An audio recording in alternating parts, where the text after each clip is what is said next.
പാലക്കാട്ടെ മുതിർന്ന അഭിഭാഷകനും സംഘപരിവാർ സംഘടനകളുടെ സജീവ പങ്കാളിയുമായിരുന്ന അഡ്വക്കേറ്റ് എം ഉദയശങ്കറിനെ അനുസ്മരിച്ചു.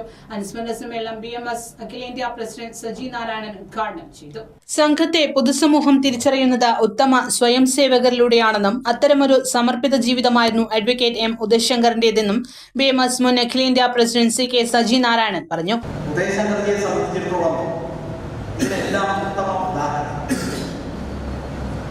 ഇന്ന് സംഘത്തില് ഇപ്പൊ 100 വർഷമായി. ഈ 100 വർഷത്തിൽ ഇപ്പൊ പഞ്ചപരിവർത്തനം എന്ന സംഗതി സംഘം അതിനുവേണ്ടി പ്രവർത്തിക്കുക. അതിൽ കുടുംബ പ്രബോധനം ഏറ്റവും പ്രധാനപ്പെട്ടതാണ്. ഇന്ന് കുടുംബങ്ങളിലെ മൂല്യങ്ങൾ നഷ്ടപ്പെട്ടിരിക്കുന്നു. ആ കുടുംബങ്ങളിലേക്ക് മൂല്യങ്ങൾ തിരിച്ചു പിടിക്കുന്നതിന് നമ്മുടെ കുടുംബാംഗങ്ങളെ ബോധവൽക്കരിക്കുക എന്നുള്ളതാണ്. അഭിഭാഷക പരിഷത്ത് സ്ഥാപക നേതാവും സംസ്ഥാന അധ്യക്ഷനുമായിരുന്ന അഡ്വക്കേറ്റ് എം ഉദയശങ്കർ അനുസ്മരണത്തിൽ പ്രഭാഷണം നടത്തുകയായിരുന്നു. അദ്ദേഹം പാലക്കാട്ടെ സംഘപരിവാർ സംഘടനകളുടെ സൗമുഖ്യമായിരുന്നു, സ്വയം സേവകനുമായിരുന്ന ഉദയശങ്കർ.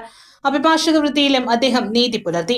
വെല്ലുവിളികൾ നേരിടുന്ന സമയത്തും പ്രസ്ഥാനത്തെ കൈപിടിച്ചുയർത്താൻ അദ്ദേഹത്തിനായെന്നും പ്രഭാഷകൻ അനുസ്മരിച്ചു.